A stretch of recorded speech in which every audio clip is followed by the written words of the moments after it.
Hi, boys and girls. Today is Monday, April the 20th. So I want to start out by giving a shout out to Sarah Lynn Richards and Carly Seal, two of my sweet girls. I miss you both, and I miss all of my boys and girls.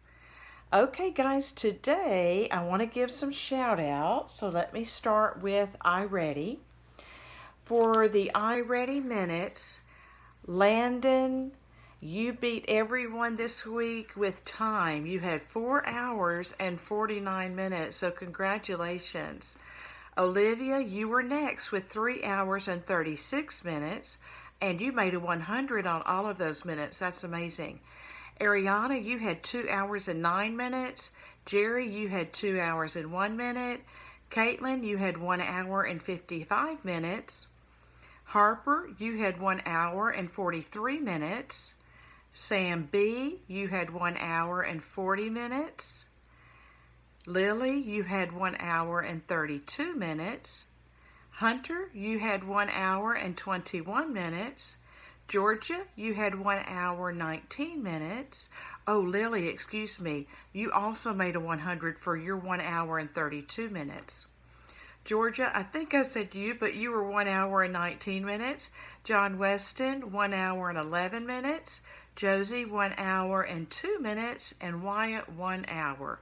There were some that were a little bit lower than that, but those were 1 hour or more.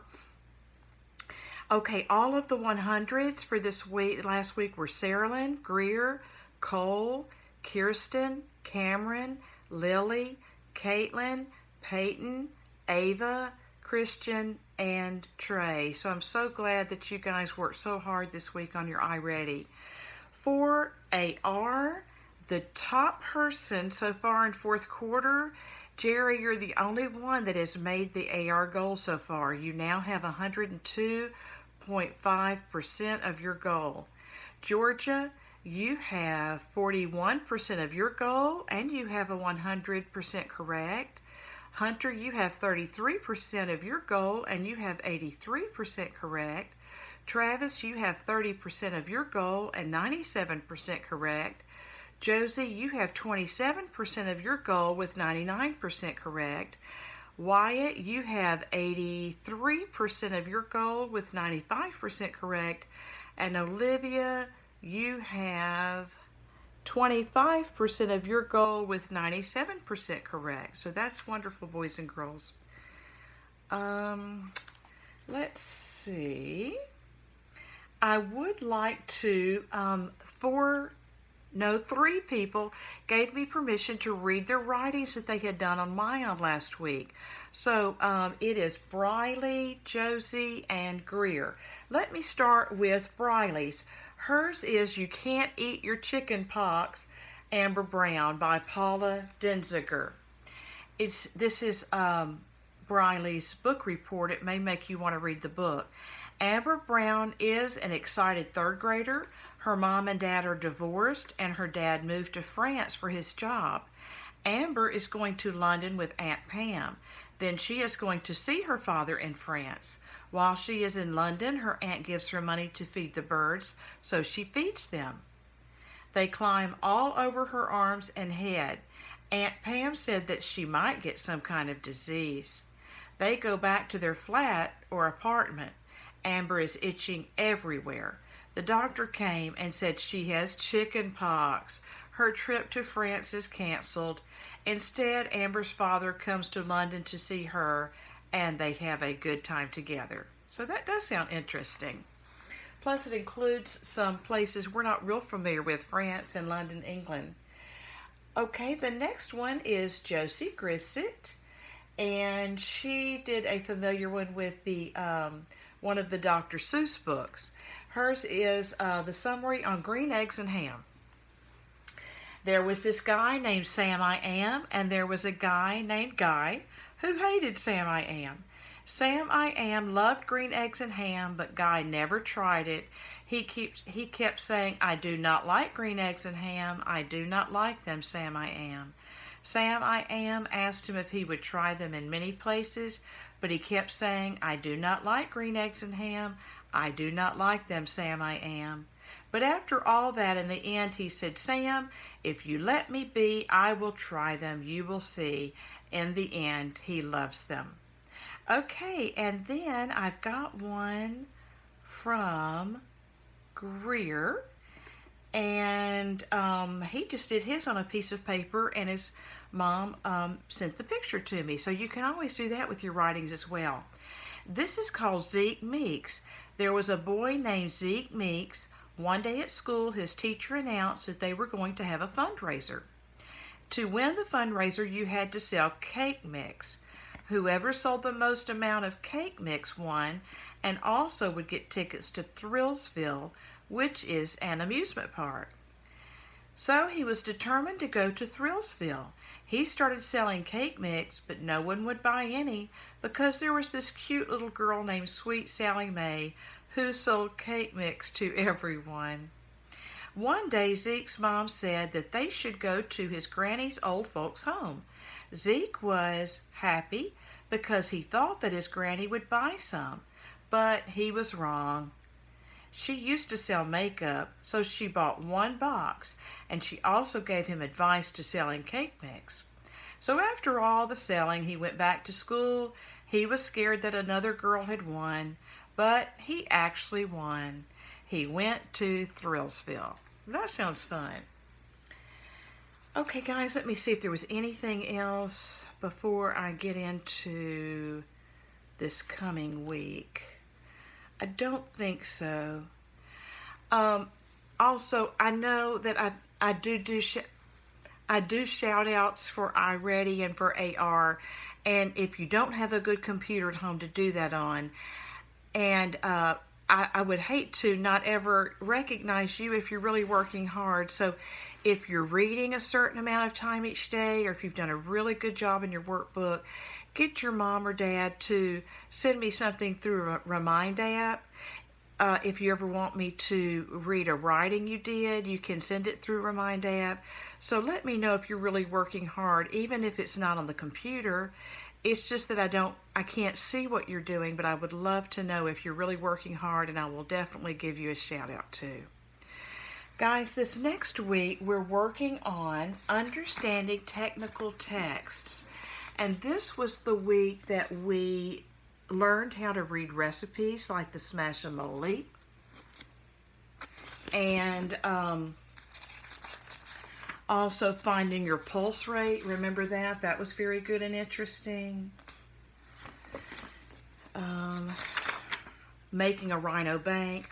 So when you're understanding technical text, it's kind of like learning to read the directions or to read a procedure for how to do something. You have a cool science experiment back here too, talking about floating and sinking liquids that you can work on, okay? And if you don't have your workbook but would like any of those things, like if you want the Smash-A-Mole recipe, get your mom or dad to let me know, and I can send a picture of that page and send it to you. If you are working on the iReady this week, I will assign a lesson that goes along with that, and then you can work on your normal path. Okay, guys, well, let's read another chapter of Little House on the Prairie, and listen for these 5 questions. The chapter is called A Roof and a Floor, and you can see Mary and Laura laying on the grass and just watching some of the animals. Okay, it says number 1, what was the first thing that Paul made or built? Number 2, what did Mr. Edwards let Paul borrow that made that job easier? Number 3, what was the second thing that Paul built? Number 4, why did Mom want Laura to wear her sunbonnet? And number 5, why didn't Laura want to wear it? Okay, here we go. A roof and a floor. All day long, every day, Laura and Mary were busy. When the dishes were washed and the beds made, there was always plenty to do and to see and to listen to. They hunted for birds' nests in the tall grass, and when they found them, the mother bird squawked and scolded. Sometimes they touched a nest gently, and all in an instant, a nest full of downiness became a nest full of wide gaping beaks, hungrily squawking. Then the mother bird scolded like anything, and Mary and Laura quietly went away because they did not want to worry her too much. In the tall grass they lay still as mice and watched flocks of little prairie chickens running and pecking around their anxiously clucking, smooth brown mothers. They watched striped snakes rippling between the grass stems or lying so still that only their tiny flickering tongues and glittering eyes showed that they were alive. They were garter snakes and would not hurt anybody, but Laura and Mary did not touch them. Ma said snakes were best left alone because some snakes would bite, and it was better to be safe than sorry. And sometimes there'd be a great gray rabbit so still in the lights and shadows of a grass clump that you were near enough to touch him before you even saw him. Then, if you were very quiet, you might stand a long time looking at him. His round eyes stared at yours without meaning anything. His nose wiggled, and sunlight was rosy through his long ears that had delicate veins in them and the softest short fur on their outsides. The rest of his fur was so thick and soft that at last you couldn't help trying very carefully to touch it. Then he was gone in a flash, and the place where he had been sitting was hollowed and smooth and still warm from his warm behind. All the time, of course, Laura or Mary was minding baby Carrie, except when she had her afternoon nap. Then they sat and soaked in the sunshine and the wind until Laura forgot that the baby was sleeping. She jumped up and ran and shouted till Ma came to the door and said, "Dear me, Laura, must you yell like an Indian?" "I declare," Ma said, "if you girls aren't getting to look like Indians. Can I never teach you to keep your sunbonnets on?" Pa was up on the house wall beginning the roof. He looked down at them and laughed. "1 little, 2 little, 3 little Indians," he sang softly. "No, only 2. "You make 3, Mary said to him. "You're brown too." "But you aren't little, Pa," said Laura. "Pa, when are we going to see a papoose?" "Goodness," Ma exclaimed, "what do you want to see an Indian baby for? Put on your sunbonnet now and forget such nonsense." Laura's sunbonnet hung down her back. She pulled it up by its strings, and its sides came past her cheeks. When her sunbonnet was on, she could see only what was in front of her, and that was why she was always pushing it back and letting it hang by its strings tied around her throat. She put her sunbonnet on when Ma told her to, but she did not forget the papoose. This was Indian country, and she didn't know why she didn't see Indians. She knew she would see them sometime, though. Pa said so, but she was getting tired of waiting. Pa had taken the canvas wagon top off the house, and now he was ready to put the roof on. For days and days he had been hauling logs from the creek bottoms and splitting them into thin, long slabs. Piles of slabs lay all around the house, and slabs stood against it. "Come out of the house, Caroline," he said. "I don't want to risk anything falling on you or Carrie." "Wait, Charles, till I put away the China shepherdess," Ma answered. In a minute she came out with a quilt and her mending and baby Carrie. She spread the quilt on the shady grass by the stable and sat there to do her mending and watch Carrie play. Pa reached down and pulled up a slab. He laid it across the ends of the sapling rafters. Its edge stuck out beyond the wall. Then Pa put some nails in his mouth and took his hammer out of his belt, and he began to nail the slabs to the rafters. Mr. Edwards had lent him the nails. They had met in the woods where they were both chopping down trees, and Mr. Edwards had insisted that Pa borrow nails for the roof. "That's what I call a good neighbor," Pa said when he told Ma about it. "Yes," said Ma, "but I don't like to be beholden, not even to the best of neighbors." "Nor I," Pa replied. "I've never been beholden to any man yet, and I never will be, but neighborliness is another matter, and I'll pay him back every nail as soon as I can make the trip to Independence." Here we go, guys. You can see the picture of Pa up on the roof using the nails.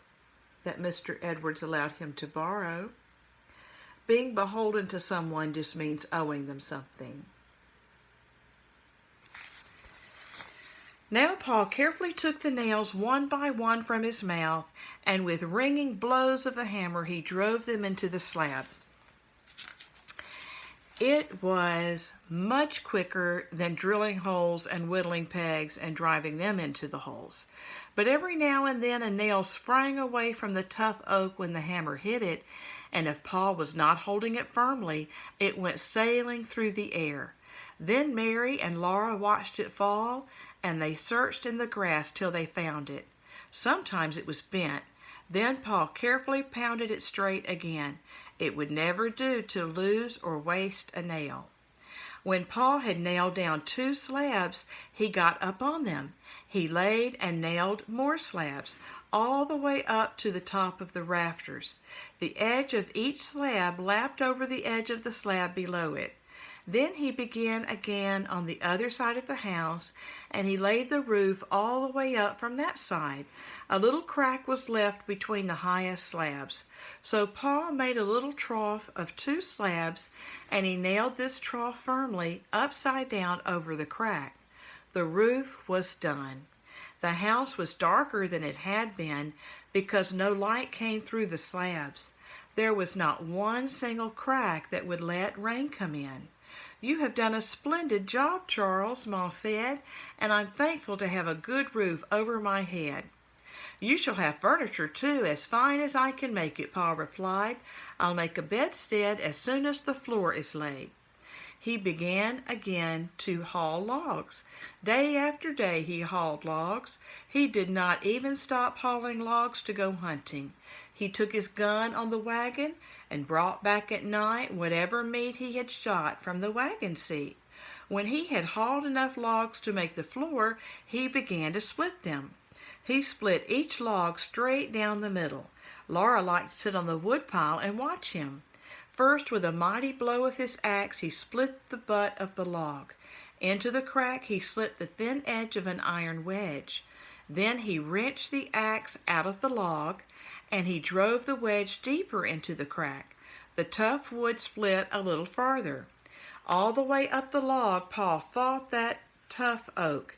He struck with his axe into the crack. He drove blocks of wood into it and moved the iron wedge higher. Little by little he followed the crack up the log. He swung the axe high and brought it down with a great swing and a grunt from his chest. Ugh! The axe... Excuse me. The axe whizzed and struck. Plung! It always struck exactly where Paul wanted it to. At last, with a tearing, cracking sound, the whole log split. Its 2 halves lay on the ground, showing the tree's pale insides and the darker streak up its middle. Then Paul wiped the sweat from his forehead.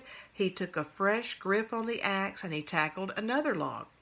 One day the last log was split, and next morning Paul began to lay the floor. He dragged the logs into the house and laid them one by one, flat side up.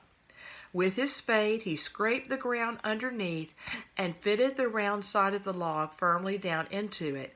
With his axe he trimmed away the edge of bark and cut the wood straight so that each log fitted against the next, with hardly a crack between them. Then he took the head of the axe in his hand, and with little careful blows he smoothed the wood. He squinted along the log to see that the surface was straight and true. He took off last little bits here and there. Finally he ran his hand over the smoothness and nodded. "Not a splinter," he said. "That'll be all right for little bare feet to run over." He left that log fitted into its place and dragged in another. When he came to the fireplace, he used shorter logs. He left a space of bare earth for a hearth so that when sparks or coals popped out of the fire, they would not burn the floor. One day the floor was done. It was smooth and firm and hard, a good floor of solid oak that would last, Paul said, forever. "You can't beat a good puncheon floor," he said. And Ma said she was glad to be up off the dirt. She put the little China woman on the mantel shelf and spread a red checked cloth on the table. There, she said, now we're living like civilized folks again. After that, Paul filled the cracks in the walls. He drove thin strips of wood into them and plastered them well with mud, filling every chink. That's a good job, Ma said. That chinking will keep out the wind no matter how hard it blows. Paul stopped whistling to smile at her. He slapped the last bit of mud between the logs and smoothed it down and set down the bucket. At last the house was finished. I wish we had a glass for the windows, Paul said. We don't need glass, Charles said, Ma. Just the same, if I do well with my hunting and trapping this winter, I'm going to get some glass in Independence next spring, said Pa, and hang the expense. Glass windows would be nice if we can afford them, Ma said, but we'll cross that bridge when we come to it. And here's a picture of how the home looks now.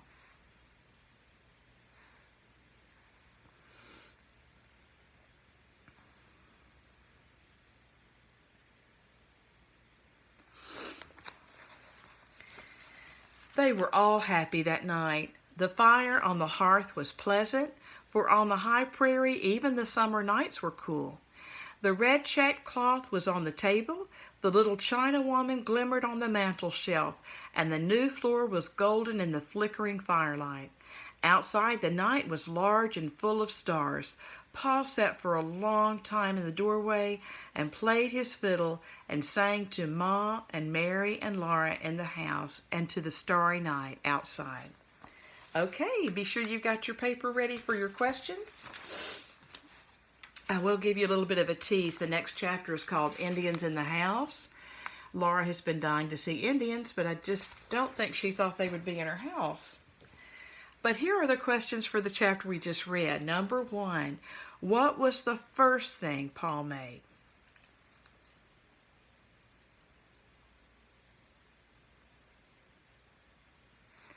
Answer, if you said the roof, you're correct. Number 2, what did Mr. Edwards let Paul borrow to make making the roof a bit easier?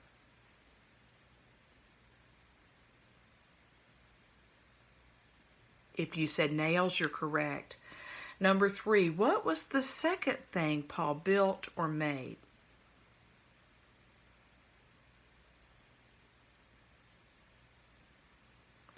If you said a floor, you are correct, a wooden floor.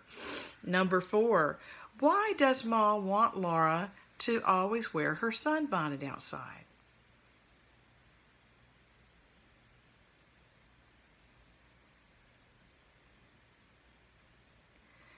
The book says that Ma was worried about her skin getting too brown, so maybe they were just concerned about sun damage, kind of like we are these days in time, but they didn't have any sunscreen to put on, so I guess the sunbonnets covered most of their face. The last question is, why didn't Laura like to wear her sunbonnet?